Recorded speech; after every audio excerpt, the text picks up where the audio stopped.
Hi everyone, Father Lamb here, and today is Wednesday, June 29th, the Feast of Saints Peter and Paul. And there's a lot been going on in the news, especially through the Supreme Court this past week. I know everyone's very aware of that.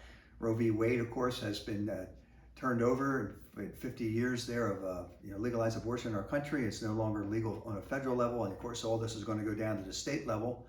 And also, you may have heard about the situation with a man named Joe Kennedy, who after a 7-year legal battle, the Supreme Court said it was okay for him as a football coach to be able to pray, after the game. He would take a knee with his team in silent prayer for maybe 10 seconds. And there's been a whole litigation of this for 7 years to now he's able to do that, without all this controversy. But anyway, sometimes I like to focus on one piece this week. There's much more to say about all these issues. But you often hear it said, why are we surprised that we have violence in our schools when we've removed God and removed prayer from them? And I think there's a lot to be said about that we got to keep bringing our spirituality into our everyday lives. Once we start separating God from anything, we get into trouble. The bishop had a very beautiful letter, I thought, this past week that we read at all the masses. I'd like to share a sentence or two with you and focus on that today. In the midst of his letter, the bishop wrote, "We also must remain very vigilant as a dangerous time is now upon us. Satan, the evil one, has been dealt a setback, and he will not accept this defeat. We must be ready for acts of violence and terrorism against our Catholic beliefs, institutions, and properties."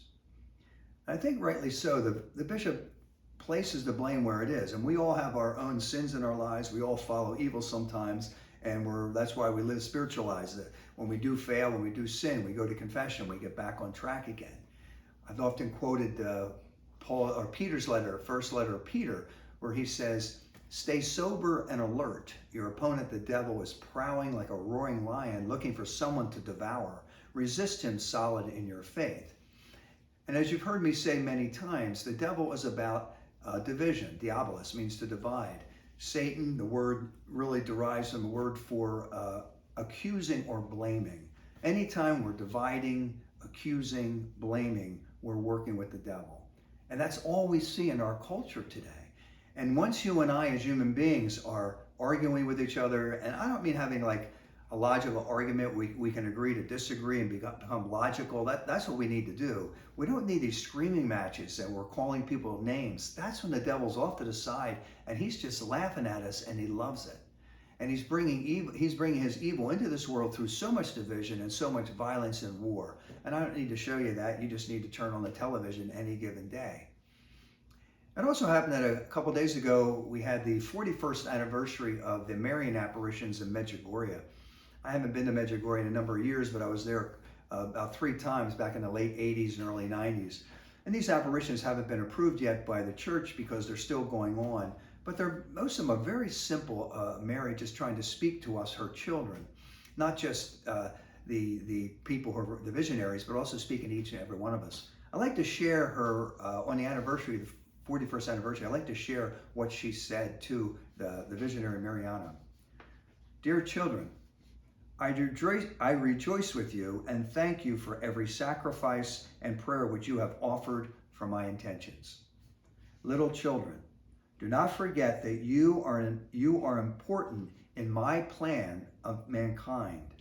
Return to God in prayer, that the Holy Spirit may work in you and through you. Little children, I am with you also in these days when Satan is fighting for war and hatred. Division is strong, and evil is at work in man as never before.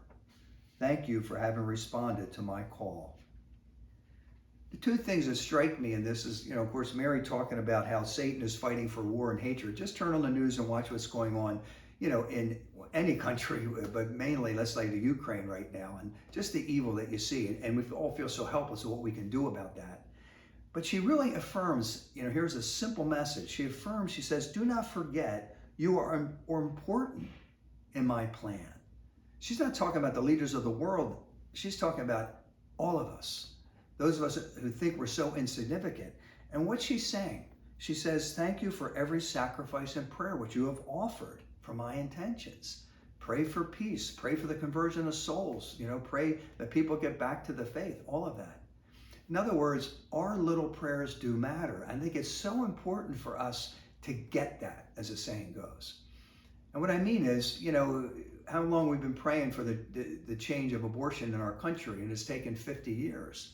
We got to keep praying that God is behind us. So what I'm trying to say to you is, keep offering up our little prayers and sacrifices for peace in the world, that prayer can be brought, back into our schools, back into our lives in a deeper way. Pray that the violence stops. You and I get into trouble, the world gets into trouble when we say, I can't really make a difference. I'm just this little old person. To use a stereotype, the little old women who are in church praying every day and nobody really notices them and many people don't even care, they're really keeping our church together and our world from completely blowing up. We need the prayers of seemingly insignificant people praying and offering up sacrifices for these causes. That's how we defeat the devil, one prayer at a time. So let's stir this into flame on the Feast of St. Peter and Paul, both of whom, endured martyrdom for the faith. You and I need to die to ourselves and keep praying.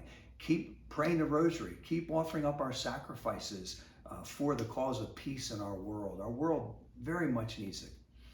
We'll be talking about this as we go into the future. So this week, let's keep it really simple. Let's keep praying our little tiny prayers and sacrifices for mankind, one day at a time, and leave the results to God. God bless you.